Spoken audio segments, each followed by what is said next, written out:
Bonsoir, on va continuer avec la période de questions.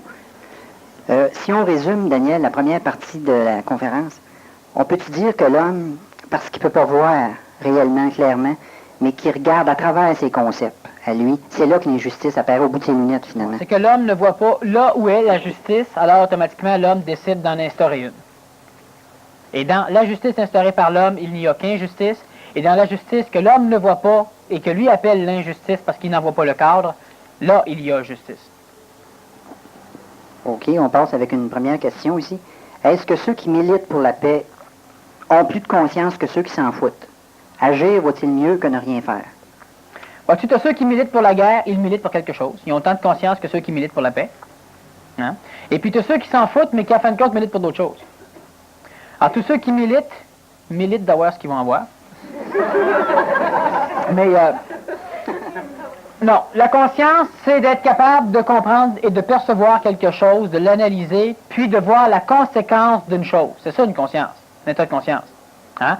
Et l'état de conscience, les individus qui militent pour la paix ne sont pas conscients de ce qu'ils font. Hein? J'ai déjà dit qu'on militait pour le désarmement des missiles nucléaires américains, pas pour les missiles nucléaires soviétiques. Alors, si tu regardes l'état de conscience même, l'état de conscience de ceux qui militent pour quelque chose, s'ils n'en voient pas les conséquences réelles, et comme les militants sont des militants qui sont groupés en masse, et dans une masse, il n'y a jamais de conscience, il n'y a qu'un troupeau, alors automatiquement, ceux qui militent pour la paix, comme ceux qui font la guerre, comme ceux qui militent pour n'importe quoi, n'en voient pas les conséquences. Ceux qui militent pour la séparation du Québec, comme ceux qui militent pour la non-séparation du Québec, ne savent pas ce qu'ils font. Ils n'en voient pas les conséquences. Ils ont quelques idées psychologiques, ils ne savent pas exactement d'où ce que ça vient. Ils en font une étude plus ou moins dépendant de ce qu'eux autres recherchent. Mais ils n'ont aucune idée des conséquences dans 15, 20, 30 ou 50 ans. Alors, ce qui fait que ceux qui militent pour la paix n'ont pas plus de conscience que ceux qui s'en foutent. OK. Selon toi, que vient faire une philosophie comme celle de la Fraternité blanche universelle au Québec présentement? Étant donné que la Fraternité blanche universelle est au Québec présentement, j'en parlerai pas.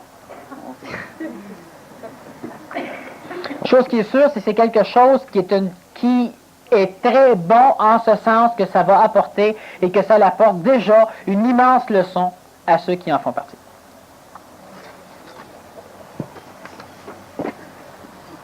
Une question qui me vient personnellement là, par rapport à la semaine passée. Des choses qui arrivent.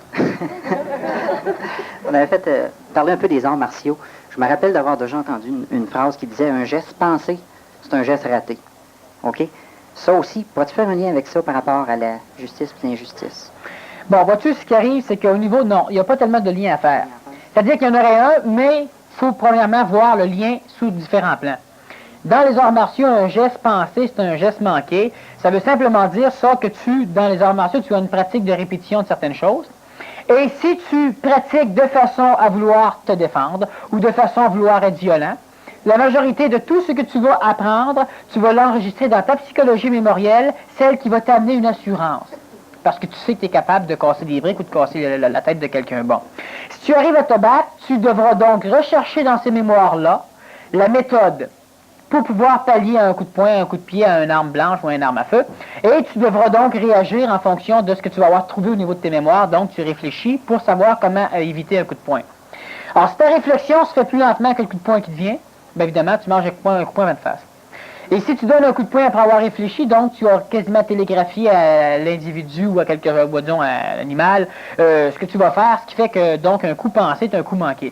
Parce qu'en réalité, si tu pratiques un art, qu'il soit le tennis ou un art, qu'il soit le judo ou l'aïkido ou le karaté, si ça c'est ancré, donc pas dans ta psychologie, tu ne pratiques pas en pensant. Ce qui fait qu'il n'y a pas d'idée d'autodéfense, donc de violence déjà, il n'y a pas d'idée de violence, quoi que ce soit. Tous ces mécanismes-là sont donc enregistrés au niveau de la mémoire, non pas psychologique, mais de la mémoire physique et vitale de l'être humain, donc de la mémoire animale. Ce qui va simplement venir gonfler le schéma d'instinct que tu as. Maintenant, l'instinct est contrôlé par la psychologie ou par le mental de l'homme, ou par le supramental, dépendant du niveau de l'homme. Alors, automatiquement, si tu aurais à donner un coup, si par exemple tu te fais attaquer, tu ne seras pas branché dans ta mémoire psychologique, celle de l'agressivité, donc celle où tu devras réfléchir tes coups, mais tu seras branché dans une mémoire instinctive d'animal, celle qui va protéger. Donc, tu sauras instantanément quoi faire, parce que tu ne seras pas brimé par la réflexion qui prend un laps de temps. Et le laps de temps de la réflexion, demande-toi si tu freines quand tu vois un enfant devant de ton auto, ben tu vas perdre le temps de te demander si tu freines ou non, pour après ça appliquer les freins. Et si tu es instinctif, tu vas donc appliquer les freins immédiatement lors de la perception de l'enfant, tu n'auras pas perdu le temps de la réflexion. Et si tu es supramental, évidemment, tu vas appliquer les freins bien avant que l'enfant apparaisse en avant de ton char. Bon. Mais disons que dans le normal, c'est au niveau des arts martiaux, si tu pratiques et que ça s'en va, disons, se mémoriser au niveau de l'instinct, tu n'auras pas à réfléchir tes coups et tu ne seras pas animal dans le sens que tu ne seras pas violent parce que c'est pas ta psychologie qui va déterminer ce que tu vas faire avec tes coups. Mais si tu apprends les coups pour, disons, pallier à des mécanismes qui sont manquants au niveau de ta psychologie, tu devras réfléchir pour te battre. Ce qui fait qu'un individu qui, disons, apprend à se battre, c'est un individu qui, comme tous les batailleurs de rue, a, disons, certains phénomènes qui vont aller avec. Puis un individu qui apprend, non pas pour se battre, même si c'est une méthode qui ressemble à une méthode de combat, l'individu apprend à se contrôler, ça c'est placé au niveau de ses mémoires vitales, donc ça va développer son schéma d'énergie vitale, hein, ça va développer un aura autour de lui où il pourra percevoir par un sixième sens tous les objets ou les êtres humains qui vont pénétrer dans cet aura-là. Et il saura s'ils sont violents ou non. Mais même s'ils sont violents, il ne se retournera pas porte-à-fête dedans.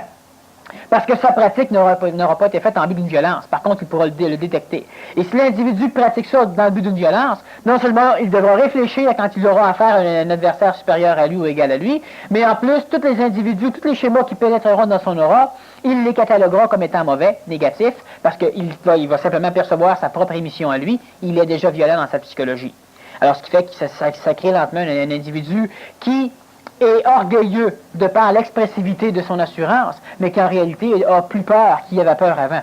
Alors, comme disait un de mes amis qui a commencé les arts martiaux, avant j'hésitais, maintenant j'ose plus. Dans un autre ordre d'idée, on parle souvent de l'évolution de l'homme en termes que l'homme va atteindre une espèce de conscience atomique. Est-ce qu'il y a une souffrance atomique aussi qui sera l'autre pendant de ça?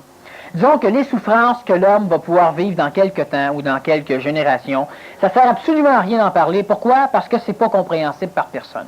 Si moi je te dis que j'ai eu une attaque de cœur hier, un infarctus ou du moins une angine de poitrine extrêmement aiguë, et que ça l'a fait comme si j'avais une aiguille qui me passait bord en bord du cœur, qu'est-ce que ça représente pour toi, ça? Puis j'avais l'impression qu'on m'écrasait le cœur. Qu'est-ce que ça représente pour toi, ça? Les individus qui font de l'angine savent qu'est-ce que ça représente. Mais toi, qu'est-ce que t'en sais? Le soldat américain qui avait les mains liées derrière le dos, pendu au plafond, et qui se faisait limer les dents par un soldat allemand, qu'est-ce qu'il ressentait comme douleur quand il se faisait limer les dents avec une lime? Il faut qu'il l'ait vécu, absolument. Lui le sait. Alors, même si on en parle, on peut dire atroce, on peut dire très agréable, on peut dire plein de mots. Ça va définir quoi? Une souffrance atomique, de toute façon, l'homme a déjà assez peur de sa souffrance, je n'irai pas lui dire en plus, qu'il continue d'évoluer, ça souffrir encore plus. Hein? Mais en plus, il ne pourrait pas comprendre. Et surtout qu'il y a justement, c'est que le mot souffrance, dans la souffrance mentale, c'est bien différent d'une souffrance psychologique. La souffrance mentale, elle peut se donner une idée peut-être qui peut être compréhensible. C'est quand tu comprends un mécanisme et que tu n'es pas capable de le mettre en application. Ce qui fait que tu as une souffrance mentale, non pas psychologique. Elle peut dégénérer en souffrance psychologique par l'après, en dépression, etc. La personne qui est paresseuse, qui veut absolument se lever et qui n'a pas l'énergie pour le faire. C'est son début de souffrance mentale. Mais la souffrance atomique, la souffrance supramentale, qu'est-ce qu'on veut faire avec ça? Fait qu'on n'en parlera pas. OK. Une question ici. Avec les conférences, les séminaires, les livres spécialisés ou les cours, ne sommes-nous pas plutôt en train de bâtir une mémoire planétaire plutôt que de vivre l'énergie supramentale? Bon, non. Non puis oui, évidemment. Parce que dans l'ésotérisme, c'est toujours non puis oui. Bon. Alors, avec les conférences, les séminaires, bref, avec les connaissances que la masse va accumuler, elle est en train de bâtir une mémoire astrale planétaire. Une mémoire astrale planétaire qui va avoir comme fonction de détruire les formes dans l'astral comme dans la matière. Certains conférenciers, etc., détruisent les formes dans la matière. Ou comme une bombe, on va le faire. Bon.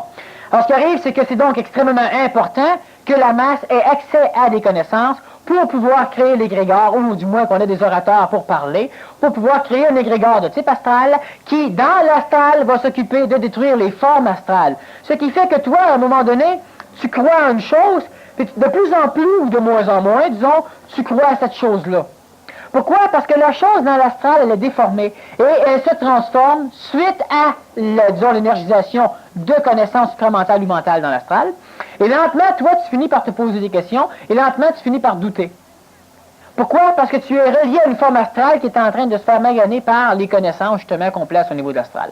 Alors, ce qui fait que, oui, c'est un très bon processus, mais ce n'est pas juste là, disons, que va s'opérer le phénomène de l'astral. Pourquoi? Parce que dans les communications, si on participe à certains séminaires intensifs, d'accord, disons, certains, je dis bien certains parce qu'il n'y en a pas beaucoup qui peuvent donner des séminaires, disons, de cet ordre-là, où on va avoir un phénomène beaucoup plus énergétique qu'un phénomène éducatif mémoriel. Alors, l'énergie même va te soulever, tu vas flotter dans les airs une semaine ou deux après le séminaire, l'énergie va te transformer et ça va te permettre, toi, justement, de pouvoir mettre en application des formes de connaissances énergétiques. Mais là encore, l'homme ne sait pas ce qu'est l'énergie. J'ai déjà essayé d'expliquer ce que c'était, mais disons que c'est un phénomène compliqué, parce que seul celui qui le sait. Et celui qui ne le sait pas ne peut qu'avoir des idées. Et dépendant de l'idée que tu as, ben, tu le sais ou tu ne le sais pas. Hein? Bon. Alors, la connaissance, c'est simplement l'expression d'une énergie. Alors, si tu réussis à comprendre tout d'un coup un phénomène, ben, c'est parce que l'énergie a réussi à venir en toi et à se placer là où elle devait se placer. Et l'expression dans la matière de cette énergie-là, ça peut être une connaissance. Alors, ce qui fait que le fait de venir à un séminaire ou à des conférences, si tu as de l'énergie au niveau de la conférence, donc automatiquement, tu vas pouvoir avoir une connaissance. Si tu ne perçois que la connaissance, tu ne perçois pas l'énergie, tu ne peux pas comprendre le processus même, disons, de l'importance de la conférence ou de la connaissance. C'est sûr que lire un livre, ça amène certaines choses, mais ça amène surtout une énergisation au niveau de l'astral à long terme. Alors, une conférence, ça amène une énergisation au niveau de l'astral, une subtilisation de l'astral, mais immédiatement. Et ça amène aussi une transmission d'énergie entre deux plans, le plan des auditeurs et le plan de l'orateur. Alors, ce qui fait que ce n'est pas une chose qui est inutile, c'est même extraordinairement utile. Parce que l'énergie qui n'est pas mise en application par une populace qui écoute va de toute façon être transformée par retour astral et va surtout transformer le reste de la population qui n'écoute pas. Et les individus qui ont accès à l'énergie de l'orateur, eux autres, immédiatement sont transformés, qu'ils le sachent ou non. Mais la transformation, c'est pas une initiation, une conférence. Un séminaire tel qu'on les fait présentement dans la province de Québec, ce ne sont pas non plus des initiations. Pour certains, ça peut être des initiations, mais ça ne sont pas non plus. Ça peut être bouleversant et transformateur radicalement, ça dépend des individus, et ça dépend évidemment du but visé par celui qui manipule le séminaire. Mais il y a de l'énergie qui est transmise, et là, il y a utilité. Mais il n'y a pas de transformation radicale et immédiate, comme lors d'une initiation qu'on ne voit plus depuis déjà belle lurette. OK. Une initiation, en passant, est-ce que ça peut être collectif ou c'est toujours individuel? L'initiation, elle est toujours individuelle lorsqu'elle est faite par une intelligence supérieure, mais elle va être collective lorsqu'elle est faite par une volonté involontaire, comme celle de l'astral, manipulée par une intelligence supérieure, une volonté volontaire. On a déjà eu ça dans une conférence. Alors, ce qui fait que, présentement, si tu as une guerre, c'est une initiation de masse. Et elle est assujettie aux lois régissant la psychologie de la masse. Si tu as l'initiation individuelle, tu vas être assujetti aux lois régissant l'intelligence soit mentale, soit supramentale. Donc, c'est une initiation de beaucoup supérieure à l'initiation de la masse. Mais la masse ne peut pas être initiée à l'initiation solaire, ce qui fait qu'on va donc l'initier à une initiation lunaire, c'est-à-dire qu'une énergie camouflée, transformée, comme par le reflet de la Lune, par exemple, et l'individu va souffrir, mais ne mourra pas. Il n'est pas prêt à voir le soleil. OK. Une question ici qui est plus environnementale de l'individu, là. Est-il bon de coucher dans des draps rouges ou d'avoir des couvertures rouges sur son lit? Merci. Bon, au niveau des couleurs, on a, disons que je peux peut-être faire un petit retour. L'aura de l'homme, c'est quelque chose qui exprime des énergies qui circulent en lui. Et ça, il faut bien comprendre ça, c'est que les couleurs sont l'expression de la vitesse de vibration des formes d'énergie circulant chez l'homme. On a deux sortes d'aura visibles par un voyant. On a l'aura de l'énergie vitale, donc un petit aura, disons bleu, gris, qui circule au niveau de la surface du corps. Et on a une autre aura qui est l'aura qui est l'expression de la psychologie de l'homme. Aura qui s'éloigne dans l'éther, dans l'espace jusqu'à l'infini, mais qui est perceptible par l'être humain selon la densité de l'aura. Alors, ce qui fait qu'un individu qui voit une aura qui est à quelques pieds de l'être humain pense que l'aura est limitée par le périsprit de l'âme à ce niveau-là, ce qui est faux. Et l'aura s'en va plus loin, mais l'être humain ne peut pas voir la subtilité de l'aura plus loin que quelques pieds, donc il s'imagine que l'aura est limitée. L'aura, elle est colorée. Elle est colorée pourquoi? Parce que la couleur va exprimer dans la matière l'énergie justement de la psychologie de l'homme. Bon.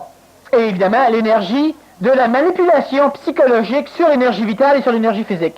Ce qui va amener donc disons, une expressivité de la condition physique de l'homme dans l'aura. On peut savoir si un individu est malade, si un organe est malade, si un organe est trop yin-yang, si on peut voir l'aura vitale, parce qu'évidemment, dans le vital, tu as l'énergie tellurique et solaire, yin et yang. Alors, ce qui va arriver, c'est que la couleur te va bien, ou la couleur te fait du bien, si elle est en harmonie avec ton aura.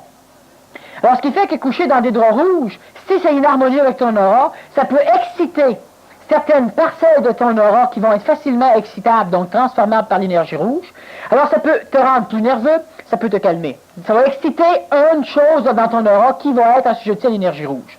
Ça dépend du rouge, ça dépend de tellement de phénomènes, et ça dépend surtout de ton aura. Donc, ça dépend de ta condition psychologique. Il n'y a aucune couleur qu'on peut, disons, suggérer en masse à un individu. Tout dépend de sa condition psychologique, disons donc de son aura. Ce qui fait que le brun ou le beige peut bien t'aller, comme il peut ne pas t'aller. Pourquoi qu'il ne te va pas? Parce que inconsciemment, les individus extérieurs perçoivent ton aura, ne peuvent pas la lire dans leur conscience, ils la perçoivent, et voyant la couleur, ils ont comme une espèce de réversion vis-à-vis de la couleur que tu portes. Le noir réussit à ravir un individu et il ne va pas du tout avec un autre individu. Pourquoi? Cherche pourquoi. Parce que dans son aura, il y a des affinités avec la couleur de son vêtement et avec la couleur de son aura que toi tu perçois mais que tu ne vois pas. Et ce qui fait que ça va. Alors disons qu'au niveau de ces couleurs-là, une chose qui est sûre, c'est que l'être humain n'évolue pas à partir des couleurs. Bon. Alors ce qui fait que, selon moi, ça n'a aucune importance le fait de coucher dans des draps rouges ou non. La seule importance qu'il pourrait y avoir, c'est au niveau médical, curatif, lorsque c'est fait dans un but. Mais le fait de coucher avec certaines formes de couleurs va amener une tendance chez l'être humain à refuser un changement dans sa psychologie s'il y a une affinité avec une couleur. Alors, ce qui fait, disons, que c'est un phénomène qu'il faut tenir compte. La même chose que toi, tu pénètres dans l'aura d'un individu et ça ne va pas. Tu le trouves antipathique, simplement que, disons, on parle de couleurs, là, mais en réalité, c'est les énergies qui vont s'exprimer sur le terme des couleurs. La couleur n'a pas d'importance, l'énergie a de l'importance, mais parlons des couleurs. Si nos couleurs ne vont pas ensemble, on va te trouver antipathique. S'ils vont ensemble, on va te trouver sympathique. Et plus nos couleurs vont aller en harmonie ensemble, donc plus nos énergies vont arriver en consonance, en résonance, plus on va se trouver sympathique. Et plus ça va être en dissonance, moins on va se trouver sympathique. Et donc, c'est au niveau de couleurs. Alors, ce qui fait que la couleur que tu portes a une influence sur ta psychologie, la couleur des autres a une influence sur ta psychologie. D'ailleurs, les uniformes ont une idée, une transmission, justement, d'égrégores psychologiques astrales qui vont opérer une transformation chez l'individu. Un uniforme va exprime quelque chose, et c'est une couleur. Hein? Alors, ce qui fait que, donc, les draps blancs, c'est très bon.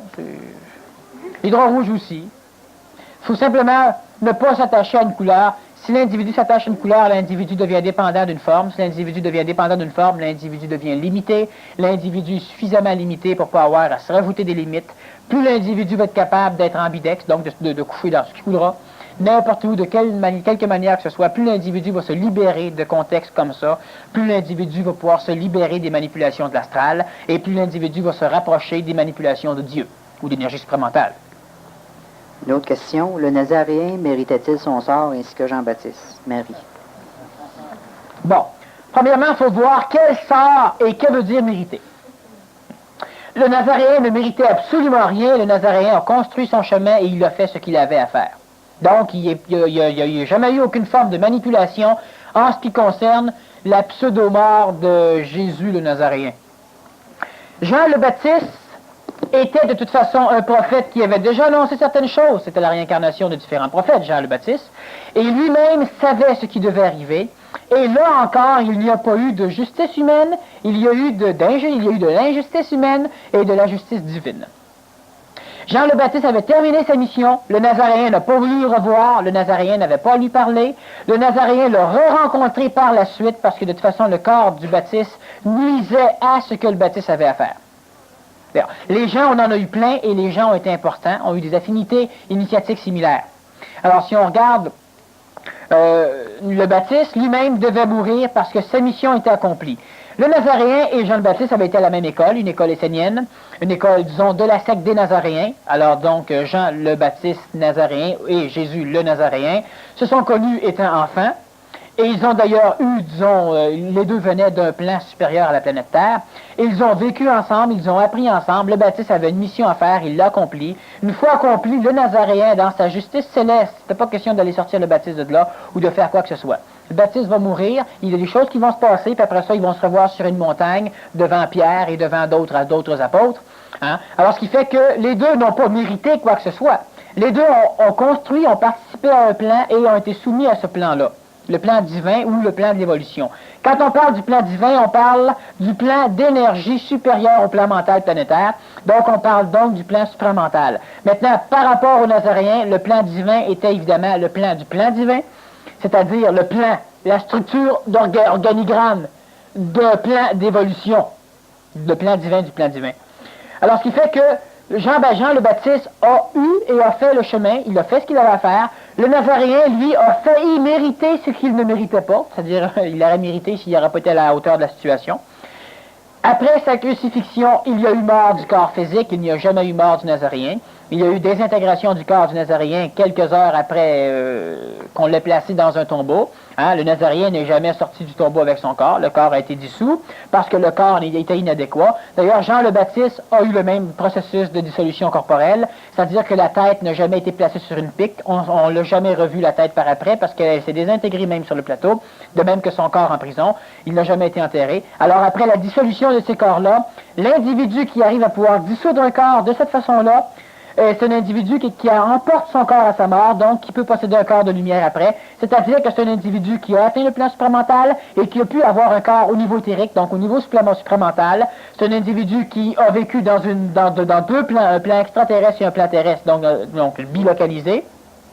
Et le Nazaréen a eu un corps de lumière par après, d'ailleurs le corps avec lequel il s'est présenté à ses disciples, à ses 63 disciples, qui ont porté la nouvelle par après aux autres. Et Jean le Baptiste s'est aussi présenté devant la face du Nazaréen à un moment donné avec un autre prophète sur une montagne, dans un corps de lumière, cela va de soi. Pourquoi? Parce qu'il avait emporté son corps à sa mort. Tu as d'autres prophètes, d'autres, presque initiés, initiés voulant dire maîtrisant les 4 plans primaires et non pas ayant une connaissance. Alors, tu as quelques autres initiés qui, eux autres, n'ont pas emporté leur corps à leur mort. Par contre, ont été rejoindre le rang des maîtres du monde, et ces initiés-là ont vu leur corps se momifier. Le corps n'a jamais été dissous. Parce que pour différents processus de libération de l'âme, des énergies vitales, le corps doit se dissoudre pour permettre une dissolution de l'énergie psychologique et de l'énergie vitale, ainsi que de l'énergie mentale, et ces corps-là n'ont pas été dissous. Alors, ce qui fait que le fait que tu aies un cœur non mort, un cœur qui se met à saigner de temps en temps ou qui se met à battre, comme tu as de temps en temps, le fait que tu aies le corps de tel saint ou de telle personne qui ne tombe pas en décrépitude, c'est simplement que l'individu est arrivé à un état de préfusion où il a été bloqué dans son processus d'évolution parce qu'il a accepté une fusion avant terme et automatiquement il est relié au plan planétaire, il devra donc être soumis au plan planétaire. Si tu regardes par contre les individus qui vont avoir un corps de lumière, ce qui a été le cas du Nazaréen, le cas de Lazare, le cas de différents autres, dont le Baptiste, ceux-là vont rester reliés au plan planétaire parce que la masse planétaire les retient parce qu'elle a besoin. Et retenant le Lazare, entre autres, au niveau du plan planétaire, ça l'a permis au Nazaréen de fuir.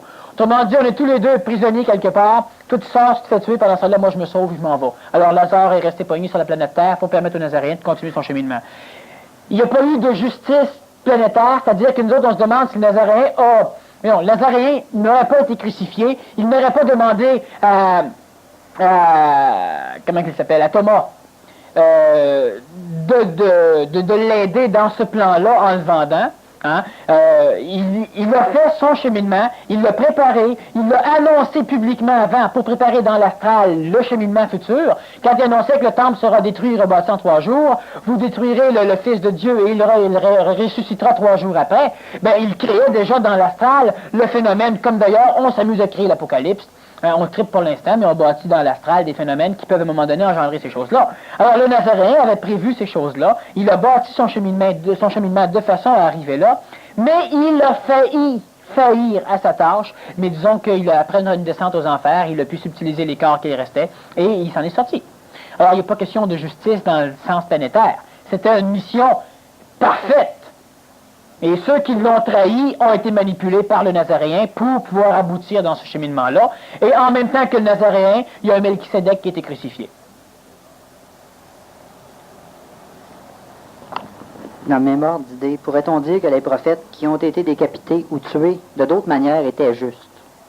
Ça dépend des prophètes. Et encore là, juste par rapport à quoi? Tous les prophètes ont été justes par rapport au fait qu'ils étaient manipulés par une intelligence, inférieure ou supérieure. Parce que quel homme est injuste sur la planète Terre? Il n'y en a pas. Pourquoi qu'on ne peut pas juger? Ben, entre autres, c'est parce que les hommes sont manipulés. C'est pas de leur faute ce qu'ils font. Et c'est un fait. Parce que selon ton éducation, selon les contextes sociaux, tu vas faire certaines choses. Pourquoi tu vas faire un vol de banque? Parce que premièrement, l'argent est important. Deuxièmement, il y a une banque. Troisièmement, on permet les armes à feu. Quatrièmement, il y a des contextes d'événements qui te permettent de faire un vol de banque. Et cinquièmement, il y a un paquet de phénomènes, justement, entre autres, qui vont te manipuler, qui vont manipuler la population pour permettre un événement dans ce genre-là, qui va t'amener peut-être à aller en prison, qui va t'amener à t'apprendre des choses. Mais tu es toujours le jeu d'une manipulation. Alors, on n'a pas à juger. On peut transformer le corps qui reçoit la manipulation, transformer donc les jeux de la manipulation. Là, on parle d'éducation, on ne parle pas de punition. Bon, alors la punition transformatrice qui a souvent été employée, ça a été la lobotomie, ça a été la pendaison, la chaise électrique. Là l'être n'est plus manipulé. Mais ça crée d'autres formes d'égrégores qui vont engendrer d'autres criminels dans notre plan social. Alors, ce qui fait qu'on ne fait que transposer dans le temps des phénomènes, des problèmes. Alors, ce qui fait que la justice, aucun homme n'est coupable de quoi que ce soit. Les hommes qui font des péchés les font de par leur concept, donc ils se culpabilisent et ils vivent avec un karma qui est relatif et instantané, hein, un karma qu'on appelle le péché. Mais il n'y a pas de péché. Parce que vois-tu, ce qui arrive, c'est que l'individu qui amène une mauvaise chose dans un contexte d'évolution, évidemment, rabaisse son taux vibratoire, mais il aide l'évolution. En ce sens, on peut dire, malheur à celui qui va amener, disons, l'apocalypse sur la terre, mais l'apocalypse doit devenir. Apocalypse comme on veut. Alors, si on regarde le Nazaréen, alors il y aura des calamités qui viendront sur la terre. Mais malheur sur ceux par qui les calamités viendront. Pas en ce sens qu'ils auront commis des péchés. Les calamités devront venir sur la planète Terre. Mais eux autres, ceux qui seront soumis à être donc les propagateurs de ces calamités-là, eux autres, ben, c'est des êtres qui auront un plan suffisamment évolué en termes de vibration pour être liés au plan manipulateur, disons, des forces lucifériennes, et ils manipuleront des calamités, mais les forces lucifériennes sont manipulées par les forces divines. Lucifer, Dieu, il serre la main souvent, puis il laisse faire ce qu'il veut faire sur la planète Terre. Quand il répond à un plan d'évolution, même si Lucifer ne connaît pas le plan d'évolution, Lucifer, c'est un être de lumière qui, un jour, a voulu aider Dieu, c'est-à-dire, alors je te parlais du petit coup de pouce que la race adamique a voulu donner, et c'était pas le temps. Si c'est le temps, tu vois à un moment donné que c'est le temps de greffer un troisième membre, un troisième bras à tous les enfants qui viennent au monde. Parce qu'un jour, tous les enfants auront un troisième bras. Alors, ce que tu fais, tu commences dans ton hôpital à tuer un enfant, ramasser deux bras, à les greffer à deux autres, et tu fais la volonté de Dieu. Non, génétiquement parlant, dans 3000 ans d'ici, on aura 3 bras. Toi, tu as eu cette perception-là, et tu penses que c'est le temps. Alors, pour aider le plan divin que tu as reçu, tu commences à faire ça. Ben, c'est ça qui était d'ailleurs le problème de Lucifer. Mais c'est un être de lumière, et même beaucoup plus proche de l'être humain que l'être humain peut le penser. Alors, ce qui fait que la justice chez l'être humain, non. L'être humain est manipulé. Et étant manipulé, le seul coupable, disons, serait le manipulateur. Pas le manipulé. Même si le manipulé pense que c'est lui-même qui régit sa vie, il est manipulé. Tu ne peux pas faire un vol de banque sur un coin de rue où il n'y a pas de banque. Bon. Donc, il faut un contexte, il faut des valeurs qu'on t'a inculquées, il faut un besoin social, il faut un paquet de mécanismes qui finit par te faire de toi un voleur. Bon. Alors, ce qui fait que la justice, ceux qui ont été décapités ont vécu des phénomènes. Le Nazaréen connaissait la justice. Et d'ailleurs, il a dit, pardonnez-leur, car ils ne savent pas ce qu'ils font. Pas à Dieu qui disait ça. Ben, à Dieu dans le ciel, oui. Au Dieu créé par l'homme. Mais pas au Dieu dans les cieux. Pas à son Père à lui. Il disait ça à l'homme. Il disait ça pour ceux qui vont suivre. Pardonnez-leur, ils ne savent pas ce qu'ils font. Ils savaient ce qu'ils faisaient en tabarouette par rapport à eux autres. Mais ils ne savaient réellement pas ce qu'ils faisaient. Non seulement ils faisaient du bien, même s'ils pensaient faire du mal, parce que le Nazaréen devait passer par ces étapes-là. Alors, ce qui fait que les individus, on ne peut pas condamner personne. On peut transformer par une éducation, par des opérations neurologiques, par du...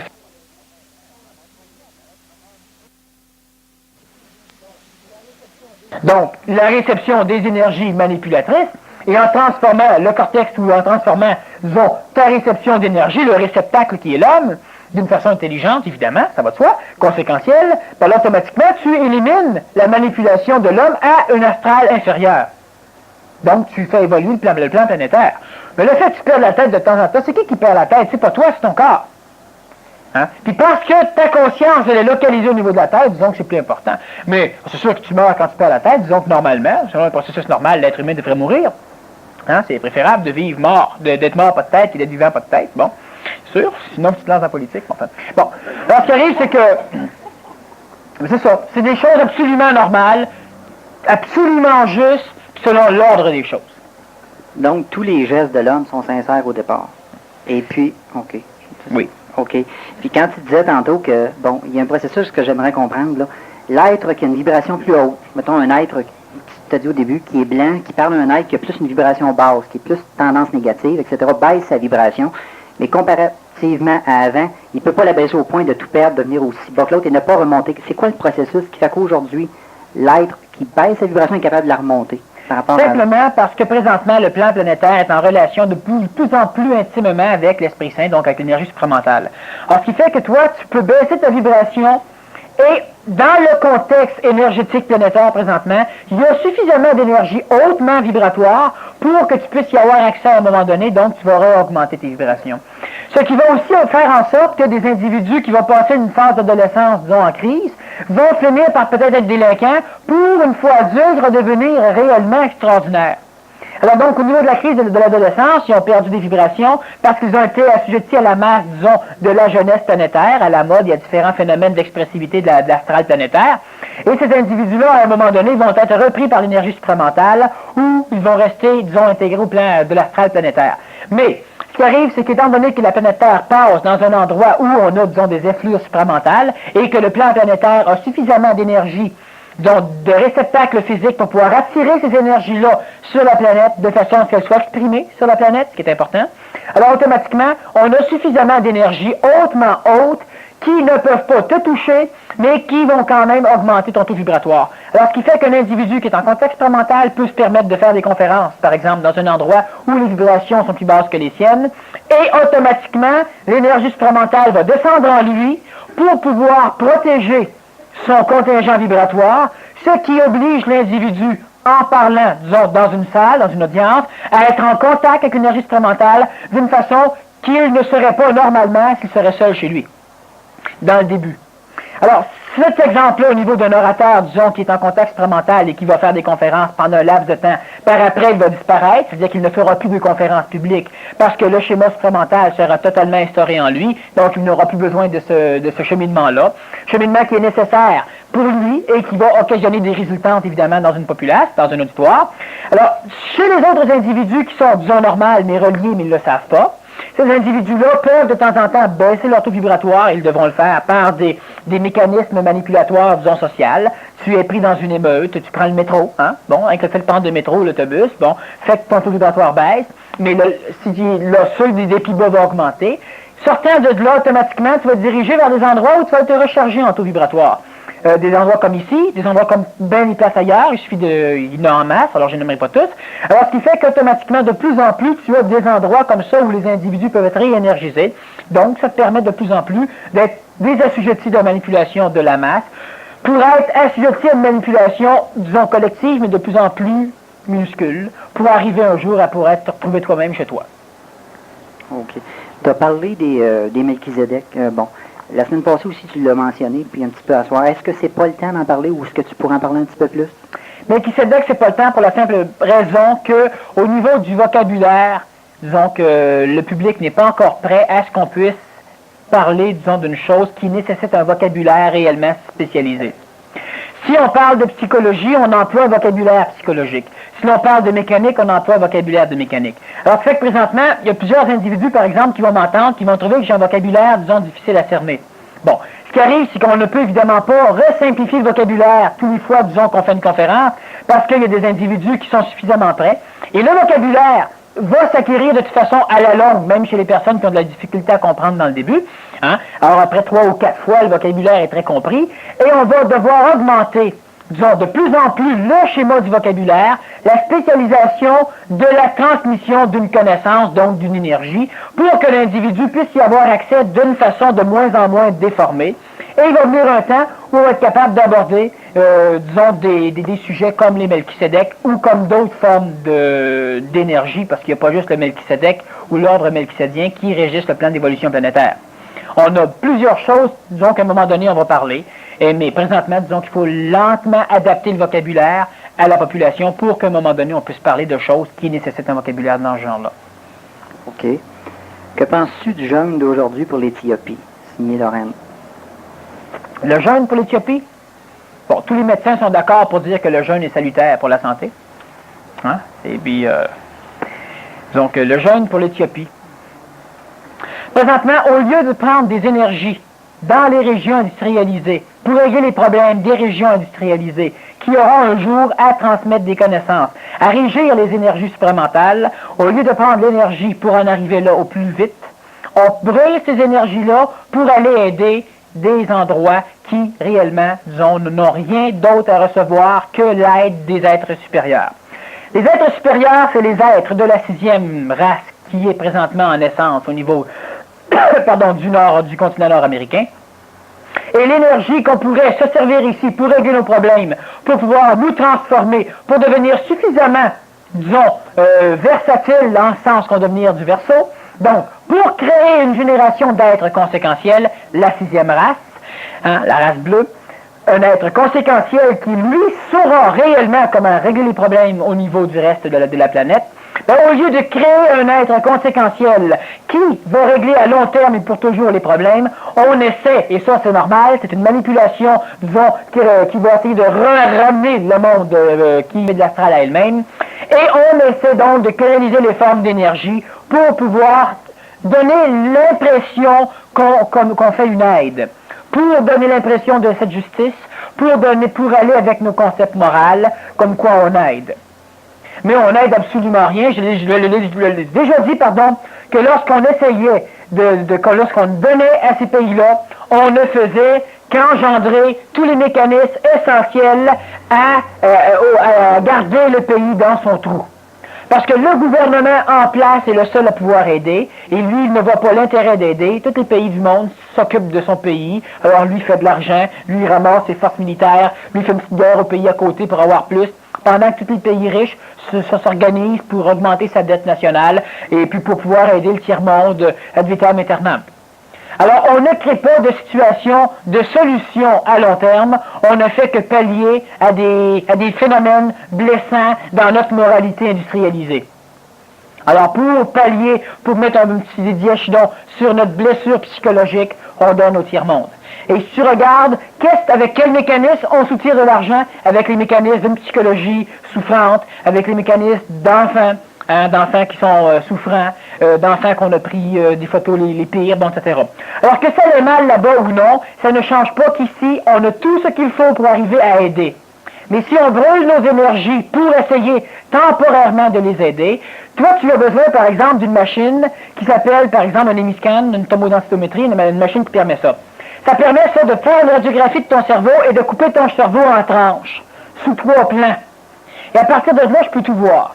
Mais je dois, hélas, pour pouvoir acheter cette machine-là, ne pas acheter différents médicaments, prendre de l'argent et acheter ma machine. Alors, certains patients vont souffrir, certains vont en mourir parce que j'ai pénurie de médicaments. Tous les autres, je vais pouvoir faire de quoi? Parce que je vais pouvoir localiser exactement les lésions neurologiques. Alors, je fais faire comme le tiers-monde, je n'achèterai pas la machine, puis je vais continuer à vous donner des médicaments palliatifs, puis à faire, disons, de la chimiothérapie, puis à faire un paquet de phénomènes, et vous allez mourir quand même à long terme, et vous allez simplement prouver aux intelligences de l'hôpital que, effectivement, il nous faudrait une machine pour faire des hémiscans. Alors, au fur et à mesure qu'on va continuer à mettre un petit peu d'argent dans les médicaments et qu'on va vous faire mourir à long terme, on va juste prouver qu'effectivement, il nous faudrait la machine. Alors, si un jour on décide, parfait, les médecins en bas ne comprennent pas, mais les médicaments, on leur fournit plus, puis les patients, mais au yard. On n'arrivera jamais à rien faire si on ne sait pas ce qu'on fait. Fait qu'on commande la machine, coûte des millions de dollars, on place la machine là, on instruit des médecins, pendant ça là, ça meurt comme des mouches, et puis après ça, on vient commencer à placer notre monde, puis on est capable d'arriver à un résultat efficace. Et là, après ça, dans les générations futures, on a des curations, et tout va bien, on peut guérir. Bon, alors là, je te donne un exemple. Mais c'est le même processus. Pourquoi qu'on doit leur donner du lait? Je l'ai déjà dit, j'étais au Guatemala après le tremblement de terre qu'il y a eu en 1976. J'étais là 2 ans après, et dans les restaurants, je payais pour du lait Grand Prix qu'on leur a donné gratuitement lors du tremblement de terre. Mais que le lait, ils ne s'en sont pas servis lors du tremblement de terre, ils le vendaient aux touristes canadiens 2 ans après. Bon, c'est le Canada qui leur a fourni. Alors, qu'est-ce que c'est que la solution? Alors, il ne se passe rien. Alors, le jeûne, disons en Éthiopie, ben laissez-les jeûner. Présentement, démerdons-nous donc, nous autres, pour arriver à pouvoir être conséquentiels. Et lorsqu'on va être conséquentiel, lorsqu'on va être capable d'être relié avec l'énergie qui va être capable de nous donner ce qu'on doit faire, pourquoi qu'on doit le faire, puis le résultat que ça va donner. Autrement dit, quand on va être relié au plan d'évolution céleste, quand on va être en contact, donc quand on va être connaissant du plan, ben là, on ira voir l'Éthiopie. Et puis là, on arrivera là, en force dictatoriale, en force, disons, obligatoire. Telle chose, c'est pas bon, on l'élimine. Le peuple veut pas. Ben, balaye le peuple, c'est pas bon. Ils ne peuvent pas comprendre. Alors, on n'ira pas faire des votes. On n'ira pas demander à une population qui ne comprend pas le processus, ben, donner un peu, puis on va essayer de leur tirer ça, puis ils se démerderont avec ça. On n'ira pas faire de la diplomatie là, pour savoir si, bon, ben, la masse, ils comprennent pas, fait que la masse ont gagné les élections, ce qui fait que le plan, on l'applique pas. La masse ne comprenne pas, ben on va rentrer là-dedans et on va leur expliquer à la masse. La masse ne peut pas comprendre, pas grave, on va leur obliger. Je dis souvent qu'un jour l'homme sera, veut pas heureux. Puis on rit. C'est pas une farce, hein? C'est une vérité, mais bien plus véridique. L'homme, il veut être heureux, mais l'homme, il n'est pas prêt à faire la démarche pour être heureux. Ben l'homme, un jour, il va devoir être heureux. Fait qu'on n'ira pas demander à l'homme, que voulez-vous pour être heureux? Non. On va les regarder faire, puis on va savoir ce qu'ils veulent. On va être conséquent de ce qu'on va faire, alors ce qui fait qu'on va imposer. Quand on parle d'un gouvernement mondial, va instaurer la paix, puis ça va tout régir. Ça, on a-tu hâte? Ouais, mais bonhomme, faut t'arrêter de fumer. Faut t'arrêter de boire. Puis il y a bien des choses qu'il faut t'arrêter de faire. Ouais, mais moi, je dis non. C'est un gouvernement mondial que tu veux qui va régir la paix. Ben la paix, elle va être instaurée obligatoirement à un moment donné sur la planète Terre. Puis ça, que l'homme le veuille ou non. Puis l'homme, il ne veut pas tant que ça la paix. L'homme, il veut la paix dans ce qu'il a lui, dans ce qui le rassure. Il n'est pas à déclencher la guerre, si tu veux y ôter. Sa paix psychologique qui le rassure temporairement. Mais à un moment donné, on va y instaurer une paix réelle. Pas une paix qui va changer de temps en temps. Pas une paix qui va l'amener à une guerre pour garder sa paix. Non, une vraie. Alors l'homme, il va être heureux à un moment donné, malgré lui. C'est pas une farce. C'est réellement, ça devrait même être peurant, ça. Bon, mais l'homme a déjà assez peur de même, il verra pas cette peur-là, il va rire avec. Bon. L'Éthiopie, ben, à un moment donné, on va aller les voir, on va leur dire, il est temps d'arrêter de crever de faim, on va vous nourrir. On va vous montrer comment. Vous allez devoir vous lever. Vous allez devoir faire des choses que vous n'avez jamais faites. Vous allez devoir abandonner des schémas religieux imbéciles qui vous obligent à traverser par-dessus le dos d'une vache sacrée, mais puis à mourir à côté de faim. Ben, à un moment donné, on va tuer ta vache sacrée, on va la dépecer, puis on va te forcer à l'ingurgiter. Puis tu vas vivre. Puis malgré toi. T'sais. Alors, il y a des phénomènes dans le genre qui vont être imposés. Mais présentement, c'est pas imposable parce que l'homme il est diplomatique, parce que l'homme il est inintelligent, puis parce que l'homme il est moral, puis parce que l'homme court après une justice psychologique, une justice humaine. Alors, ce qui fait que les Éthiopiens, pour l'instant, non. On veut les aider, aidons-les. Commençons par bâtir des plans conséquentiels à long terme. On a besoin d'énergie pour ça. Fait qu'arrêtons de gaspiller ailleurs. Bon, ça fait du bien d'entendre dire que l'homme va être condamné à être heureux. Que pas que ça va souffrir et ça va broyer. Bon, des pleurs, des grincements de dents à cette époque-là. Ceux qui ont des dents, évidemment. Ceux qui ont des dentiers vont mourir. Des grincements de dents. OK, à soir, on a parlé d'injustice, de souffrance. On peut parler de sensibilité aussi, qui est manipulée, finalement, la sensibilité de l'homme. La sensibilité de l'homme, Daniel, est-ce qu'elle mène à la maturité? Vois-tu, la maturité, c'est quoi? Des grands mots. La maturité, disons que si on prend le terme ésotérique de l'ère du Verseau, parce que l'homme du poisson mature, c'est un enfant nouveau-né. C'est même un nouveau-né nain, par rapport à l'homme mature du Verseau. L'homme mature du Verseau, donc l'homme mature, parce que présentement on est dans l'ère du Verseau depuis une vingtaine d'années, alors donc cet homme mature-là, c'est un homme debout. Ce n'est plus un être rampant qui prie Dieu et qui quémande continuellement des énergies supérieures, de lui donner ce que sa psychologie inférieure demande. C'est un homme qui va être conséquentiel. Donc, un homme relié à un plan suffisamment développé dans le plan mental pour pouvoir décider une action seulement et seulement si il en connaît la conséquence et que la conséquence va avec un plan conséquentiel, c'est-à-dire dans le sens d'une évolution. Et non pas dans le sens d'amener un résultat à un désir de sa psychologie. Alors, l'être conséquentiel, l'être du Verseau, donc l'homme mature, bien cet homme-là ne va pas être développé selon un mécanisme, disons, scolaire. Selon un mécanisme, on parle de sensibilité. Plus tu es sensible, qu'est-ce que c'est la sensibilité? Il y a différentes formes de sensibilité. Tu as la sensiblerie, qui est une sensibilité. Tu as la sensibilité de niveau tactile physique. Tu as la sensibilité de différentes formes. Présentement, la sensibilité chez l'homme n'est, disons, visible ou encore elle est jaugée, elle est décidée par sa psychologie. Qu'est-ce qu'une douleur dans le corps physique? Bien, une douleur, c'est un mécanisme qui enclenche chez certaines neurones, disons, une émission électrique qui amène à ton cerveau une information. Ça passe ça par le siège de ta conscience astrale, qui sont le phénomène thalamusien, donc de l'hypothalamus et du thalamus, et après, ça s'en va à ton cortex cérébral, qui ont une partie du siège de ta conscience. Tu sais que tu as mal. Mais, vu que c'est filtré par le siège de la conscience psychologique chez l'homme, au niveau biologique, neurologique, le thalamus, la douleur, disons, d'une aiguille qui te pique, disons, un endroit corporel, va être diminuée, augmentée ou prise selon ce qu'elle est, dépendant de la psychologie de l'homme. Alors, la sensibilité de l'homme dépend de sa psychologie. Et présentement, l'homme a une sensibilité évoluante, totalement dépendante de son astral, donc de sa psychologie. Alors, l'être humain peut arriver à avoir une sensibilité, mais une sensibilité intelligente, c'est-à-dire une sensibilité qui pourra être diminuée ou augmentée selon l'efficacité demandée ou encore selon l'événement autour de l'individu. Tout le monde veut ouvrir le troisième œil, voir l'aura. Mais qu'est-ce que tu fais quand tu vois l'aura 24 heures sur 24, même dans ton sommeil, et que tu n'arrives plus à fermer le troisième œil? Et voilà, tu es sensible, mais tu es fourré, tu es mal pris, tu es pogné, tu te suicides. Hein? Tu as le troisième œil ouvert, mais t'es fait. Alors, je suis plus sensible, je suis télépathe. Puis là, je sais tout ce qui se passe. Je suis en train de virer fou. Ouvrir, c'est une chose, fermer, c'est une autre. Alors, la sensibilité, elle est présentement régie par le plan de la psychologie, quelle que soit la sensibilité. La sensibilité tactile, la douleur, la sensibilité vitale, la sensibilité astrale, l'aura de perception, la sensibilité mentale, les formes de télépathie, tout ce que tu voudras. Même la sensibilité qui t'amène à être en contact avec le plan supramental. Peux-tu fermer ça de temps en temps ou si tu ne peux pas le fermer? Bon, alors si tu arrives à une sensibilité contrôlée par le plan mental, donc contrôlée par un mental qui possède une forme d'ajustement, donc ce qu'on appelle l'ajusteur de pensée, alors automatiquement tu vas être capable de, par une pratique d'art martial ou par différents processus par exemple, d'ouvrir un champ de perception lorsqu'un danger se présente pour pouvoir répertorier les possibilités de danger, les dangers potentiels, et à refermer ce champ-là lorsque tu es en sécurité. Ou à refermer la sensibilité de perception du champ, donc tu te mets en état d'attention, et en état d'attention, tu gardes ton champ ouvert, mais à ta conscience, il n'y a pas de sensibilité. Il y a une sous-routine mentale, donc un processus mental qui peut, disons, s'acquérir par différentes pratiques, qui va te permettre, toi, de filtrer que les informations importantes.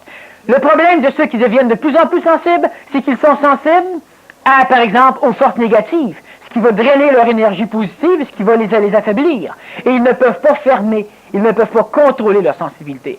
Toute sensibilité naissante ou existante présentement chez l'être humain, elle est contrôlée par le plan psychologique, donc par l'astral de l'homme. Alors, donc, en ce sens, la sensibilité ne t'amène pas à une maturité. Lorsque tu auras maturité du corps mental, tu auras sensibilité qui pourra peut-être t'aider à une maturité supramentale. Présentement, ce n'est pas le cas. Donc, l'être humain doit procéder premièrement par une amélioration de sa corporalité physique, le seul siège de l'expression dans la matière de toutes les formes d'énergie. Alors, expression qui va être obligatoire et qui va être permise par un corps en santé, et un corps non seulement en santé de type pathologique, mais un corps en santé de type aussi formel, une forme qui est harmonieuse avec disons, une expressivité d'énergie. Tous les êtres qui ne cadrent pas là-dedans font partie d'une race de non-élus. De toute façon, à un moment donné, on fait une conférence, je crois, sur justement la race des élus. Il y a plus qu'une race d'élus, différents types d'élus. Alors, donc, on reviendra à ce moment-là. Mais une chose qui est sûre, c'est que l'expressivité de toutes les énergies s'exprime dans un corps. Et le corps, selon l'état du corps, va déterminer la forme d'expressivité. Et le corps physique, la forme que le corps physique a est déterminée par la psychologie de l'homme. Ce qui fait qu'on peut lire la psychologie dans les lignes de la main, dans ton visage, dans la manière que tu t'assois, dans la manière que tu démarches et dans la forme de ton corps physique. Alors, tant que la psychologie de l'astral gère le corps physique, gère toutes les formes de sensibilité, alors il y a donc impossibilité, ou enfin du moins difficulté, d'expressivité au niveau des énergies de type supramental ou en montant. Alors donc, la base de l'homme n'est pas de quémander le contact supramental, ce n'est pas de respirer des phénomènes supramentaux, c'est simplement de commencer par avoir une corporalité adéquate, corporalité qui peut être développée de différentes façons. Alors, la sensibilité n'amène pas à la maturité dans le sens conséquentiel. OK. Il me venait une question, mais pas claire. Je vais lire ceux qui sont ici, ils sont peut-être plus clairs. Ben, dis-moi, là, moi, te donner une réponse pas claire. Ouais, OK. L'idée qui me venait, c'est comme je me dis, l'homme, il faut qu'il boucle. Faut qu'il mette de l'ordre, faut qu'il boucle les choses. Donc, faut qu'il réalise dans son expression soit tous ses fantasmes, ou tout ce qui n'est pas bouclé. L'homme psychologique, l'homme pas psychologique. Pas l'homme. Psychologique, ouais. L'homme du poisson. Et continue. OK. C'est pas clair, c'est ça, là. Rendu là, c'est que, bon, l'expression, je veux dire, où que ça s'arrête, ça? L'expression de la psychologie? Ouais. L'expression de la psychologie va s'arrêter seulement quand la psychologie va se rendre compte qu'une parcelle qui habite le même corps et qui est conséquentielle. Vois-tu, l'énergie mentale va brimer l'expression de la psychologie en jouant le jeu de la psychologie. Je suis conséquentiel, donc je ne ferai pas un acte parce que ça va aboutir là. Et c'est déjà le début, disons, de la manipulation des forces du mental sur la psychologie de l'astral.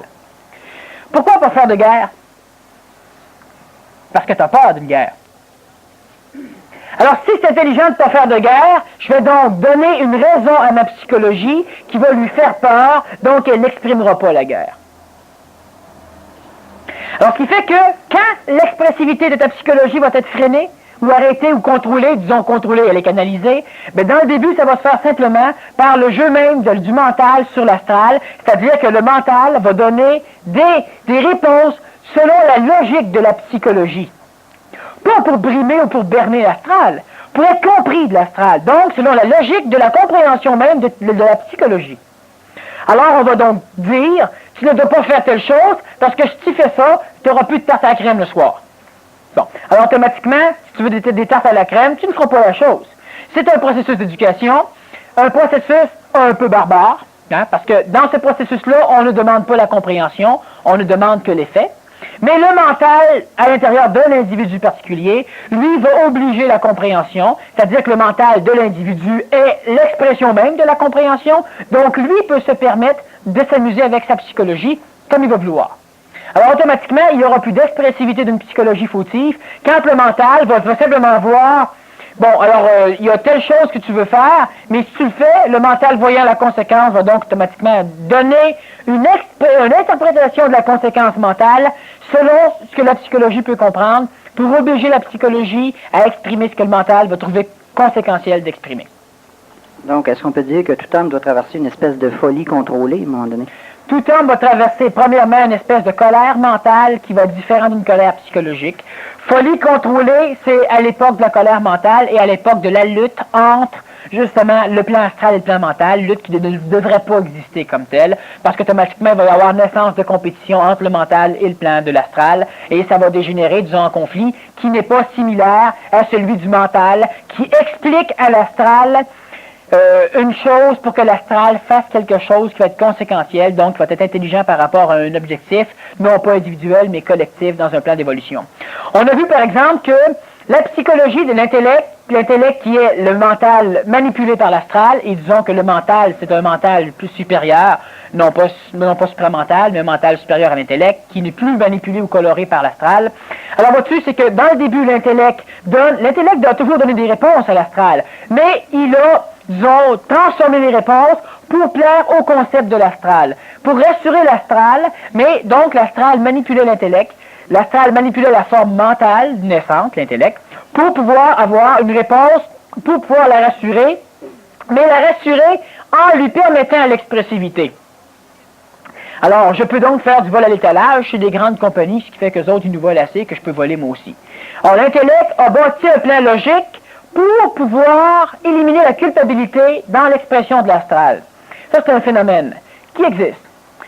Mais à un autre moment donné, on va arriver à toujours le mental qui va toujours donner la réponse à l'astral, comme l'astral va l'avoir enseigné au mental, mais l'astral va tellement être habitué à ce phénomène-là qu'il va toujours se laisser aller par le mental, mais le mental va donner une réponse, non plus la même réponse qui dirait « Ah ben tu peux y aller, exprime-toi toujours, mais ne te sens pas coupable ».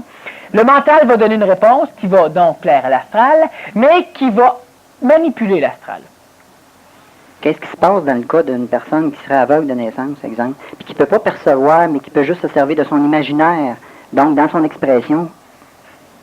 Tu me dis la différence entre un aveugle des yeux et un aveugle qui a les yeux ouverts. Hein, bien souvent, les yeux, ça aveugle un homme, hein? Puis beaucoup plus que bien des choses. Parce que les perceptions extrasensorielles se développent quand on a une perception sensorielle qui est diminuée. Alors, on a plusieurs pratiques où on va faire des pratiques les yeux bandés, les oreilles bouchées.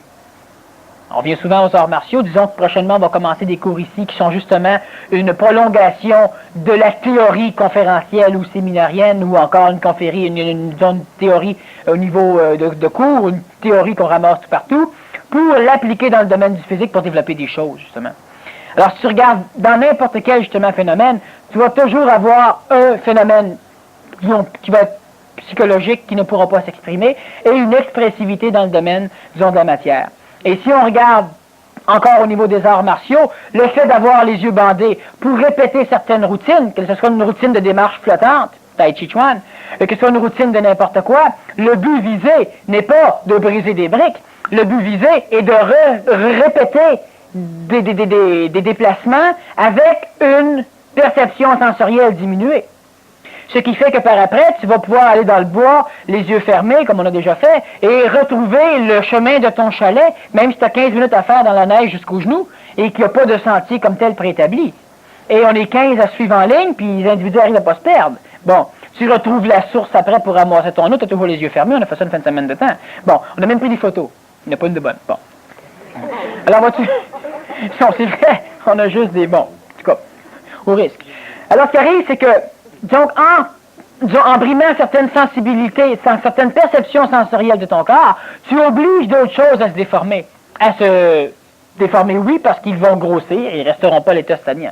Mais l'idée, c'est que si tu fais ça chez toi, si c'est pas structuré, ben l'homme étant ce qu'il est, ben il va faire une fois ou deux pour s'amuser, il va trouver que ça marche, que c'est extraordinaire, il va en parler aux autres, puis lui ne pratiquera plus.